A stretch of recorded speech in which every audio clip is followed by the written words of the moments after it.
I da ste bre ljudi, dobrodošli u novi vlog. Danas ćemo pričati nešto najozbiljnije, znači u pitanju su sportovi. Sportovi su ovako, znači nemam ništa od hrane da preporučim.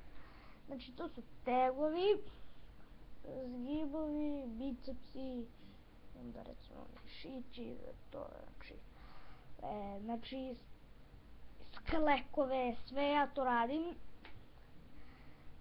Isto kao niksa zizu ali što i ne vežbam ovih par dana. Pa sam rešio da vam snimim ovaj vlog. Za to pitanje, šta sve trebate raditi da bi imali mišiće kao niksa zizu i kao ja. Znači trebate da radite sklekove, bicepse, tricepse i dižete tegove. Ali jedna od tih stvari me nervira, zato što ja nemam pravi tegove. Mislim, imam neke čudne tamo, ne znam, tamo su. I pa eto da kažem, taj neki vlog.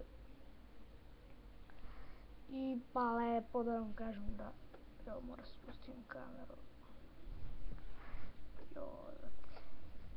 I to su neke stvari što mogu da uradim, ali je to da počnem za nekih mjesec dana i da napravimo mišiće.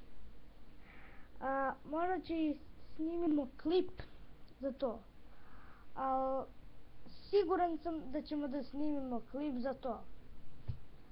Garantujem, znači tegovi su mi tu, još samo da ih namestim i možda snimamo i sklekove i tamo neke sportove. Ali tako nešto. I da pokažem, znači evo, mišiće, vidite, jaki. Eto, što da vam kažem, radite to što ja radim. Da ću napisati šta trebate raditi, imati kao mišiće kao niksa zizu.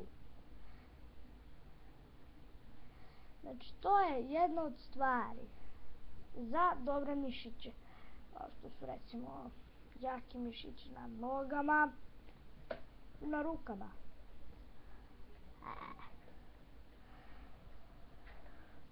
I to je bila još jedna tema na mom kanalu. Hvala na gledanju i to je to. Hvala što ste gledali još jedan vlog na moj kanal. Sljedeći je o gamingu, također reći koje ćemo igrice da snimimo sve spojeno. I to je to.